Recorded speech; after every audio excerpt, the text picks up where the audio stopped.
में वैक्सीनेशन को लेकर पॉलिटिक्स काफी गर्मा गई है।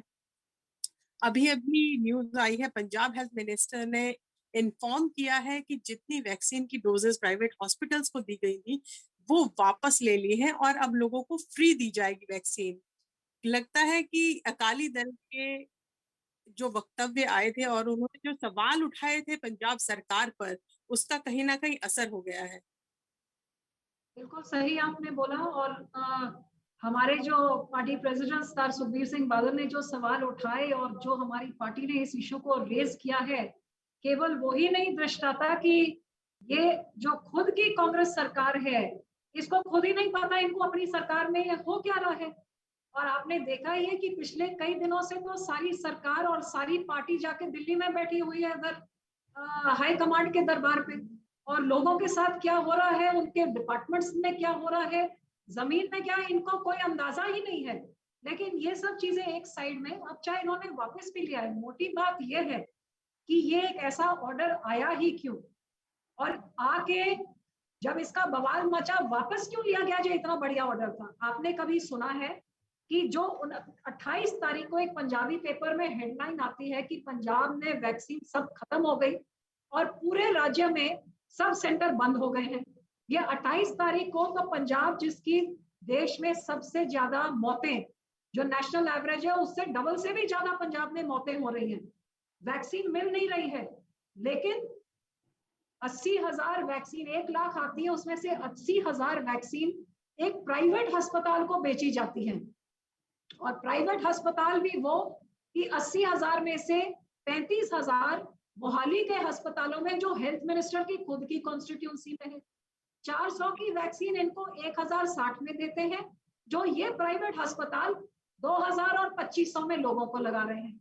और उसकी भी ज्यादा हैरानी की बात, ये एक चीफ सेक्रेटरी स्टेट का, वो एक प्राइवेट अस्पताल के सेल्समैन की तरह अपने ट्वीट में ये नहीं कह रहा है कि ये हमारा हेल्पलाइन नंबर है, जो आपके सरकारी अस्पताल में वैक्सीन नहीं है तो आप हमें बताइए, जो आपको ऑक्सीजन बेड नहीं मिल रहा तो आप इस नंबर पे फोन करिए, जो आपको वेंटिलेटर का रेट ज्यादा है, दवाई का रेट ज्यादा, तो आप हमें इन्फॉर्म करिए। ये इसलिए नहीं हेल्पलाइन, इसलिए ट्वीट कर रही है कि हम 900 और 1200 में हमने ये प्राइवेट अस्पतालों को दे दिया और आप अपने पोर्टल में अप्लाई करके आप ये पैसे देके आप इन पे लगाए। क्या वो उनकी सेल्समैन है? चीफ सेक्रेटरी पंजाब उनकी सेल्समैन है?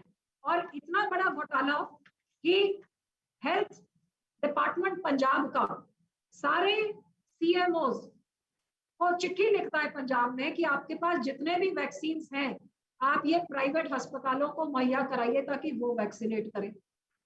ये हेल्थ डिपार्टमेंट पंजाब का एक अकाउंट नंबर जारी करता है, जिसने भी वैक्सीन खरीदी इस अकाउंट में पैसे डालिए और आप ले जाइए। तो मैं ये पूछना चाहती हूँ, 400 रुपए की जो वैक्सीन मिल रही है उसमें आपने 1,060 का दे के 650-660 रुपए मुनाफा कमाया, और उन अस्पतालों को, प्राइवेट वालों को जिनको आपने फैसिलिटेट किया कि आपके 1,060 वाले के वो 2,500 में बेचे, उनको 1,500।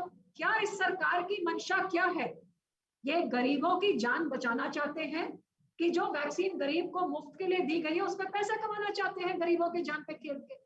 तो ये बिल्कुल क्लियर है कि बहुत बड़ा स्कैम, प्राइवेट अस्पतालों से इन्होंने पैसे लिए, इन्होंने गरीबों की वैक्सीन के साथ, जानों के साथ सौदा करके वैक्सीन बेच के इन्होंने कमाई करी है, profiteering from the poorest of the poor. और इतना बड़ा स्कैंडल जब हम लोगों के सामने लेके आए हैं तब इन्होंने ये सारा कुछ वापस ले लिया। पर एक बड़ी बात मैम ये कि आज BS सिद्धू जो हेल्थ मिनिस्टर है, उनका एक बयान आया था।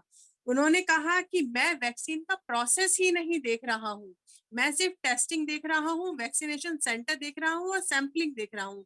कहीं ना कहीं उनका इशारा था कि शायद चीफ मिनिस्टर की तरफ से ये हो रहा है या कहीं और से ये रन हो रहा है, क्योंकि उन्होंने तो पल्ला झाड़ दिया अपना कि वैक्सीनेशन का प्रोसेस कहाँ जा रही है, वायल्स और किसको जा रही है, ये मेरे नॉलेज में बिल्कुल नहीं है। कैसे देख रहे हैं आप इसे, और क्या तो मायने निकाले जाए इस बयान के? तो एक हेल्थ मिनिस्टर अपना पल्ला झाड़ सकता है क्या? उसको पता नहीं कि उसके डिपार्टमेंट में उसका सेक्रेटरी क्या फाइल पढ़ के साइन नहीं कर रहे हैं? और जो ये सर्कुलर्स पूरे पंजाब में सब डीसी को, सब सीएमओ को जा रहे हैं, क्या हेल्थ मिनिस्टर के घर में वो बंद है कि लोगों का पता फोन तक नहीं उठा रहे हैं? या वो कह रहे हैं कि इनका चीफ मिनिस्टर ये सारा ये घपला चीफ मिनिस्टर कर रहा है? तुझे चीफ मिनिस्टर घपला कर रहा है या आपकी डिपार्टमेंट में आपकी पूछगिछ ही नहीं है, आपसे कुछ पूछ के किया, तो आप फिर हेल्थ मिनिस्टर बन के क्यों बैठे हैं? आप रिजाइन क्यों नहीं करते हैं? ये बिल्कुल उन्होंने सरासर बेबुनियाद बातें हैं। सब इस लूट में, और इस 80,000 में से 35,000 वैक्सीन हेल्थ मिनिस्टर के हल्के के 2 प्राइवेट अस्पताल को कैसे पहुंच गए जो हेल्थ मिनिस्टर का इसमें हाथ नहीं है? तो ये सरासर बेबुनियाद बातें हैं। इन्होंने जितने स्कैम्स पंजाब में किए हैं, पीपीई किट्स में इनका स्कैम था, इनका अभी इससे पहले वेंटिलेटर में 870 वेंटिलेटर सेंटर ने भेजे थे। और आपको हैरानी होगी, मेरी पूरी कॉन्स्टिट्यूंसी, एमपी की कॉन्स्टिट्यूंसी कितनी बड़ी होती है आप अंदाजा लगाइए, पूरे कॉन्स्टिट्यूंसी में एक भी सरकारी वेंटिलेटर नहीं है। यहाँ तक सुखबीर जी ने एमपी गाइड से जो सरकारी वेंटिलेटर सरकार को दिए, वो भी प्राइवेट अस्पताल को दे दिया, और 870 जो आए थे वो भी प्राइवेट अस्पतालों को, जो 35-35 हजार रात के चार्ज कर रहे हैं। सरकार उनको कुछ नहीं कर रही है। पर दवाइयां जब मिल रही है, 5 गुना रेट पे दवाइयां मिल रही है। हमने कहा आप कैप लगाइए, एम्बुलेंस ओवर चार्ज करिए, आप कैप लगाइए, ऑक्सीजन बेड का प्राइवेट हॉस्पिटल्स में कैप लगाइए। कोई एक चीज उन्होंने नहीं करती, बल्कि उल्टा वैक्सीन ही बेच दिया लोगों को। पर जब हेल्थ मिनिस्टर कहते हैं कि वो इंक्वायरी का प्रॉमिस कर रहे हैं और हो सका तो वो खुद इसको हेड करेंगे, आपको लगता है कहीं ना कहीं फेयर इन्वेस्टिगेशन हो सकती है, या अकाली दल की कुछ डिमांड रहेंगी कि किस तरीके की इन्वेस्टिगेशन हो? इसका तो जुडिशियल प्रोब हो, तो नहीं तो इनका तो क्लीन चिट 4.5 साल से लिकर स्कैम आएगा तो उसका clean chit. Chief secretary resign करता है कि फाइनेंस मिनिस्टर के ऊपर इल्जाम लगा के कि इलीगल इलिसिट लिकर और इलीगल लिकर आप ब्लैक में बेच के आप सरकार की आमदन गिरा रहे हैं, तो मैं कहां से बढ़ाऊं? क्लीन चिट उसको मिल गया। अभी रेता बजरी का तो उसका क्लीन चिट मिल गया। ड्रग्स का हो तो उसका, इनके खुद के लोग इल्जाम लगा रहे हैं कि कांग्रेस कर रही है और एडमिनिस्ट्रेशन कर रही है, लेकिन सीएम साहब क्लीन चिट। तो चीफ मिनिस्टर वो इतने मजबूर हो गए हैं कि आप देखिए अपनी कुर्सी बचाने के लिए, जो इंसान 35 साल पहले मर गए, आज 2 विधायकों के लड़कों को, एक को डीएसपी और एक को तहसीलदार की एक फाइल आ रही है, क्योंकि 35 साल पहले जब इनके दादे मर गए थे, अब कंपैशनेट ग्राउंड में उनको नौकरी 35 साल बाद मिल रही है। आज वो दिन है जब दरबार साहब में ये कांग्रेस की इंदिरा गांधी ने हमले करके हजारों सिख को मार दिया था। उन बेचारे गरीबों के परिवारों का कोई कंपैशन नहीं, लेकिन अपने एमएलए को बचाने के लिए, अपनी कुर्सी बचाने के लिए 35-35 साल बाद, जिस सरकार ने 4 साल पहले घर घर नौकरी के फॉर्म भरवाए थे हमारे नौजवानों से, एक नौजवान को नहीं दी, लेकिन अपने विधायकों के, उनके बच्चों को नौकरी 35 साल बाद कंपैशनेट ग्राउंड में मिल रही है। सो ये सरकार अपनी कुर्सी बचाने का, ये जो बड़ा स्कैम हुआ है, आप मुझे बताइए कि ये जो 28 मई को एक अखबार की खबर है कि पंजाब में वैक्सीन खत्म हो गए हैं और सारे सेंटर बंद है क्योंकि कोई वैक्सीन नहीं है, और 29 तारीख को ये सब निकल रहे हैं कि आप प्राइवेट हॉस्पिटलों को दो। तो ये कैप्टन साहब को जो परसों 2 दिन पहले हाईकमांड ने बुलाया, क्या ये सब बेच के जो फरौती दिल्ली में देनी थी कुर्सी बचाने के लिए, जो आज मुझे पता लगा दिल्ली में उनको बचाओ, कुर्सी बच गई है, तो क्या ये वो रैंसम के लिए इकट्ठा किया गया था हाईकमांड को चुप कराने के लिए, कुर्सी बचाने के लिए, या फिर जो ये कांग्रेस लूट लूट के लोगों के, आपको ये भी मालूम है स्कॉलरशिप, गरीबों की स्कॉलरशिप में भी वो भी पैसा खा गए, वर्दियों में पैसा खा गए, पीपीई किट में आ गए, जो राशन गरीबों के लिए केंद्र भेजती है वो भी बेच के खा गए। तो इन्हें कौन सी चीज में स्कैम नहीं किया? स्कैम तो इनका हर एक चीज में है। अब ये वैक्सीन में जो ये हो गया, जो शरेआम प्राइवेट कंपनियों को बेची, एक चीफ सेक्रेटरी लोगों को कह रही है कि आप जाके प्राइवेट कंपनियों से कराए, तो भैया आपको प्राइवेट कंपनियों का मुनाफा करने में इतना आपकी दिलचस्पी जो है, वो क्लियरली कुछ ना कुछ इंडिकेट करती है। जुडिशियल प्रोब होगा तो ठीक है, नहीं तो मेरे से अभी लिखवा लीजिए, ये तो क्लीन चिट निकल रही है इसकी, आप लिख के ले लीजिए मेरे से ब्लैंक पेपर पे। पर आपको कहीं ना कहीं हिपोक्रेसी नहीं लगती है? क्योंकि कांग्रेस सेंटर में आके कहती है कि मोदी सरकार सबको फ्री वैक्सीन बांटे, जब पंजाब को वैक्सीन दी जाती है तो वो प्राइवेट प्लेयर्स को बेच देते हैं ताकि वो मुनाफे पे लोगों को लगवाए वैक्सीन। बिल्कुल, और मैंने क्यों कहा कि ये, मुझे इससे और भी कोई लगता है अपनी कुर्सी बचाने के लिए शायद कुछ लेना देना हुआ, इसी कारण, क्योंकि जो राहुल गांधी सलाह मशवरा देते हैं कि गरीब को वैक्सीन हर एक को मुफ्त मिलनी चाहिए, तो जब उनकी सरकार 400 की वैक्सीन प्राइवेट लोगों को फैसिलिटेट कर रही है कि एक वैक्सीन में आप 1500 रुपए कमाइए, और 400 की वैक्सीन खुद 1060 में 650 रुपए कमा रही है, तो राहुल गांधी क्यों चुप है? आज तो हमने सारे देश को बता दिया, 2 दिन से हम बोल रहे हैं। क्या राहुल गांधी ने कुछ ट्वीट किया? क्या इसके बारे में कुछ बोला? और जब वो कुछ नहीं बोल रहे हैं, चुप्पी साध रहे हैं, तो फिर उनका एक तरफ मशवरा दूसरों को देना और दूसरी तरफ ये सब अपनी सरकारों में होना क्लियरली इंडिकेट करता है कि ये मिलीभगत है। या तो हाईकमांड को अपनी कुर्सी में बैठे रहने के लिए उनके साथ कुछ किया है, या डबल स्टैंडर्ड्स है। नहीं तो कोई एक्शन ले, निकाले अपने हेल्थ मिनिस्टर को और फटकार लगाए अपने चीफ मिनिस्टर को, और बदले ऐसे चीफ सेक्रेटरी को जो प्राइवेट अस्पतालों की वकालत करके उनकी कमाई की बात कर रहे हैं एक सरकारी अफसर होकर। हम जिस तरीके से पूरी पंजाब कांग्रेस दिल्ली जाके बैठी हुई है, ये वो समय है जब स्टेट को ज्यादा जरूरत है एडमिनिस्ट्रेशन की। कोविड के लिए बहुत मिसमैनेजमेंट हुआ है, फर्टिलिटी रेट डबल हो गया है नेशनल एवरेज से। विपक्ष के नाते शिरोमणि अकाली दल की क्या भूमिका रहेगी कि वो सरकार को कहे कि अब वो टाइट हो जाए और हानि ना हो लोगों को एटलीस्ट? देखिए, पहली बात तो मैं क्लियर कर लूं कि विपक्ष की पार्टी जो आंकड़ों के हिसाब से देखा जाए तो पंजाब में कांग्रेस की बी टीम आम आदमी विपक्ष की पार्टी है, अकाली दल नहीं है। और ये विपक्ष की पार्टी आम आदमी पार्टी जो कांग्रेस के साथ मिलके, नाम तो दूसरी पार्टी का रखते हैं लेकिन उनकी बी टीम होके उन्होंने आज तक ये वैक्सीन के बारे में मुंह तक नहीं खोला है, और ना ही कांग्रेस के किसी और बात में खोलते हैं। जिस करके विपक्ष का पूरा रोल अकाली दल ने, पावे किसानों की लड़ाई हो, वो भी अकाली दल ने आगे होकर लड़ाई लड़ी। और ये कोविड की महामारी में जहां सरकार पूरी तरह से गायब है, जो चीफ मिनिस्टर 1.5 साल में एक अस्पताल तक घर से अपने लग्जरी फार्म हाउस से निकल के एक अस्पताल में जाके लोगों का हाल नहीं पूछा है, वहां श्रोमणी अकाली दल ने और श्रोमणी गुरुद्वारा प्रबंधक कमेटी ने, आपने देखा कि पहले पिछले साल से दिल्ली में किस तरह हमारी दिल्ली गुरुद्वारा मैनेजमेंट कमेटी को सारे देश भर में शलाघा हुई है, बल्कि मैं कहती हूँ सिखों की दुनिया भर में शलाघा सरकारों ने करी है कि इस महामारी के टाइम में किस तरह उन्होंने लंगर लगा के गरीबों तक खाना पहुंचाने का काम किया। दिल्ली में आपने देखा जब केजरीवाल की सरकार में लोग मर रहे थे ऑक्सीजन के लिए, ऑक्सीजन के लंगर लगाए, उसके बाद L2 फैसिलिटीज के खोले। इसी तरह पंजाब में भी पहले हमने इधर देखा, इधर लंगर का सारा काम गुरुद्वारों ने 1.5 साल से किया। उसके बाद हमने 10 जहां ये सरकार की L2 की बेड ही किसी को नहीं मिल रहा था, श्रोमणी अकाली दल और गुरुद्वारा कमेटी ने मिलके L2 के 10 सेंटर्स खोले, हजारों को गरीबों को वहां पे उनका इलाज हुआ। प्लाज्मा थेरेपी के लिए प्लाज्मा डोनेट किया। उसके बाद होम डिलीवरी ऑफ कॉन्सेंट्रेटर्स, आपको हैरानी होगी, गरीब से गरीब जिनके पास अस्पताल जाने तक का पैसा नहीं है, उनको सिर्फ अकाली दल के दफ्तर में फोन करना है और उनके घर पे कॉन्सेंट्रेटर पहुंचाया जाता है और उनको ऑक्सीजन दिया जाता है, और कितनी जानें बची हैं। और अब श्रोमणी गुरुद्वारा कमेटी ने ये 400 की वैक्सीन पंजाब सरकार से 1060 में गुरुद्वारा कमेटी ने खरीदी और गरीबों को मुफ्त में लगा के दे रहे हैं। ये गुरुद्वारा कमेटी सिख कौम इतना कर सकती है, तो उस पंजाब का मुख्यमंत्री वो लोगों के ऊपर, गरीबों की जानों के ऊपर प्रॉफिट बना रहा है, कमाई कर रहा है, तो इससे और दुखदाई हरकत क्या हो सकती है।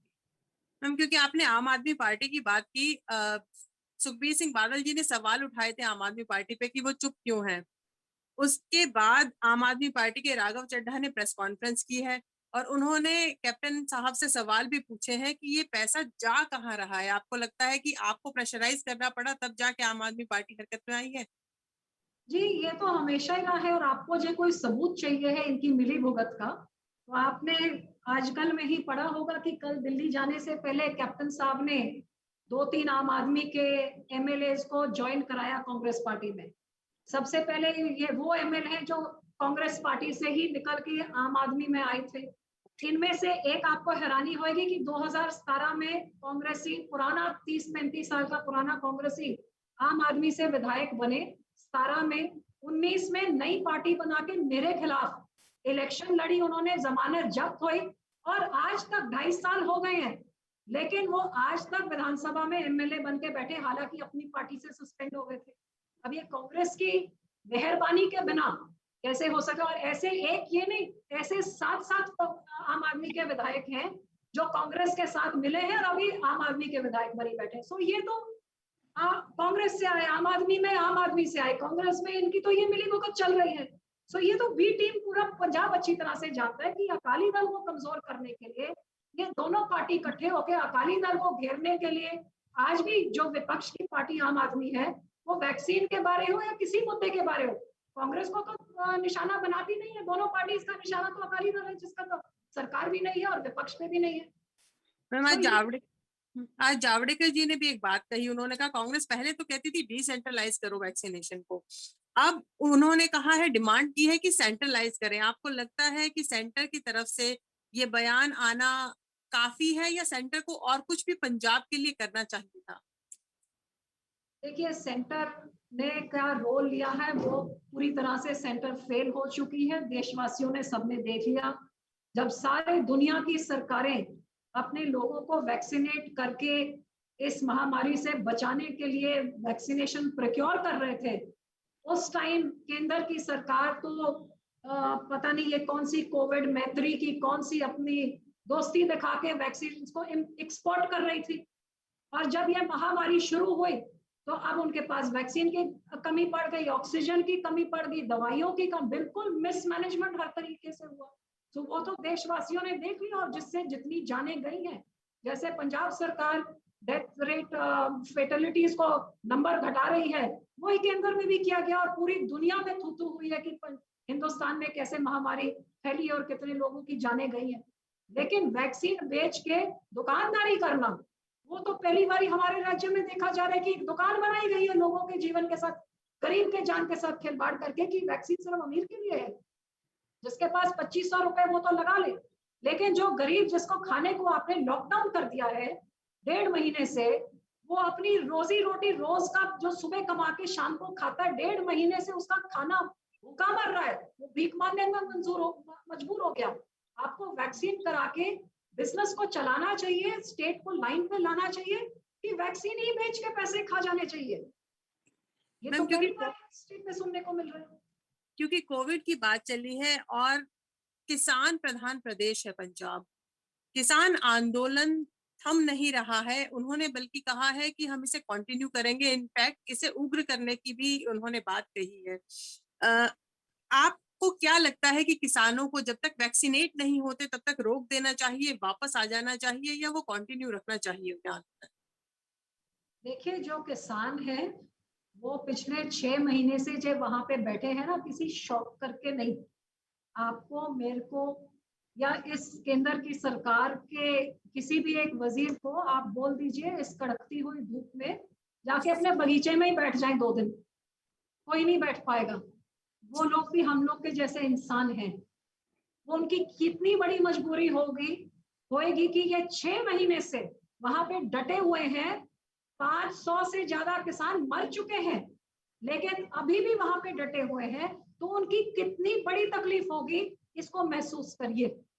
अफसोस की बात यह है कि जिस एक पंजाब का जो ग्रैनरी ऑफ द कंट्री बोला जाता है, जो सौड आम बोला जाता है, जो राज्य 2% जमीन से इस इतनी बड़ी आबादी का 60% पेट भरने का काम एक छोटा सा राज्य और वो मेहनती किसान करते हैं, इस मॉडल को अपना के पूरे देश में फैला के किसानों को खुशहाल करने के बजाय आप जो फेल्ड मॉडल है उसको आप पंजाब का बना बनाए मॉडल को तहस नहस करके इनको सड़कों पे उतार के इनके बच्चों का भविष्य उजाड़ने का काम कर रहे हैं। तो इन बेचारों के पास चारा क्या है? ये तो घर पे मुड़ के आ नहीं सकते, क्योंकि जय ये कानून लागू हुए इनका सब भविष्य सारा मिट गया, तो वापस किस लिए आएंगे? ये तो उधर बैठे हैं, और उधर बैठने का कारण केंद्र की सरकार का अड़ियल रवैया है, इनके काले कानून है। जिस काले कानूनों के बारे में पूरा 1 साल 3 जून को सबसे पहले मैंने आवाज कैबिनेट में उठाई थी कि आप ये ऑर्डिनेंस मत लेके आइए, किसानों के मन में बहुत बड़ी शंकाएं हैं, उनको भरोसा लीजिए और उसके बाद ये ऑर्डिनेंस लेके आइए। 5 जून को दोबारा कैबिनेट में मैंने पुरजोर तरीके से बोला, बहुत बड़ा आंदोलन खड़ा होगा, मत करिए। 14 सितंबर को पार्लियामेंट में जब लेके आए, एक बार फिर मैंने बेनती करी, सेलेक्ट कमेटी में भेज दीजिए, पूरे देश भर के किसान सड़कों पे उतर आएंगे, क्यों आप आंदोलन खड़ा कर रहे हैं जब लोग कोविड से अपनी जान बचा रहे हैं? लेकिन ना अलायंस पार्टनर की सुनी, ना अपने मंत्री की सुनी। 6 महीने से 500 किसान मर गए, एक किसान की नहीं सुनी। आज तक कानून लागू नहीं हुआ, लेकिन अपने अड़ियल रवैये में आप सोचिए 500 लोग मर गए जो अन्नदाता आपके देश के हैं, लेकिन एक शब्द आपने इनके संवेदना में किसी के मुंह से सुना? आज बोल रहे हैं सुपर स्प्रेडर उनको बोल रहे हैं। भैया ये सुपर स्प्रेडर तो जो आप जो ये हैं तो वो इलेक्शंस क्या थी, कुंभ का मेला क्या था, और इनको उठाना तो आपके हाथ में है। ठीक है, वो लोगों की आस्था थी, वो कुंभ पे गए, या इलेक्शन आप कहते हैं इलेक्शन कमीशन ने कहा, ये तो आपके करके बैठे हैं, आप तो 1 मिनट में उठा सकते हैं। बोलिए ना ये कानून हम वापस लेते हैं। अभी भी लागू नहीं हुए हैं, ना कभी लागू होंगे। लागू करने की कोशिश करिए तो देखिए कैसे आग लगेगी। ले लीजिए वापस, खुशी खुशी उनको भेज दीजिए, बीमारी को रोक लीजिए, अच्छा कानून लेके आए जो देश भर के किसान उसका स्वागत करने के नहीं अड़ियल रवैये में अड़ के बैठे हुए हैं। अब ऐसी सरकार का हिस्सा कौन बनेगा? अकाली दल, जिसके सर प्रकाश सिंह बादल ने 16 साल जेलें काटी है पंजाब की हकों की लड़ाई के लिए, जो किसानों के, पंजाब में किसानों के मसीहा कहे जाते हैं। एक वो कांग्रेस पार्टी, आज ये जो दिन चल रहे हैं, आप जानते हैं इन दिनों में कांग्रेस पार्टी ने 37 साल पहले हमारे दरबार साहब पे हमला किया था, हमारे अकाल तख्त साहब पे टैंकर तो चलाए थे, और उस टाइम देश के राष्ट्रपति एक सिख थे, देश के होम मिनिस्टर एक सिख थे। उसके बाद कत्लेआम हुए हजारे सिख में, लेकिन उन्होंने इस्तीफा नहीं दिया। इधर किसानों के हक में अकाली दल ने 1 मिनट में इस्तीफा देके कि ऐसी सरकार का हिस्सा नहीं होंगे जहां हमारे किसानों के साथ बेइंसाफी होती है।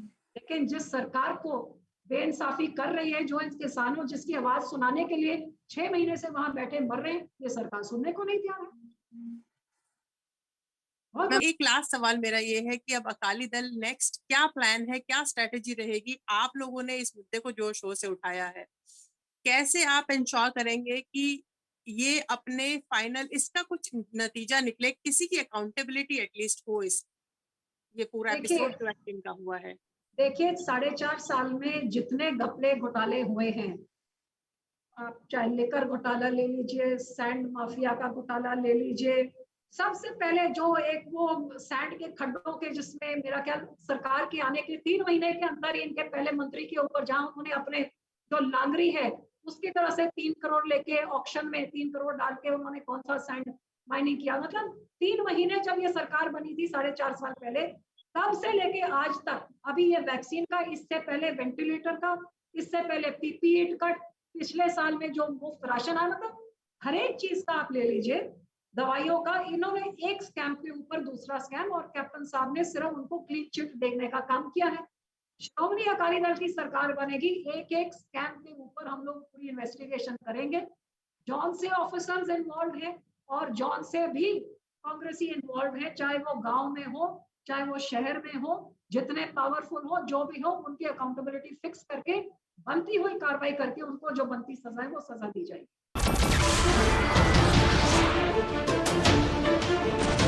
नमस्कार, मैं हूं मानक गुप्ता। अगर आपको हमारा ये वीडियो पसंद आया हो तो इसे लाइक और शेयर जरूर करें, और हां, हमें सब्सक्राइब और फॉलो करना ना भूलें, ताकि आप देश और दुनिया की कोई खबर मिस ना करें। तो जुड़े रहिए हमारे साथ और देखते रहिए न्यूज़ 24।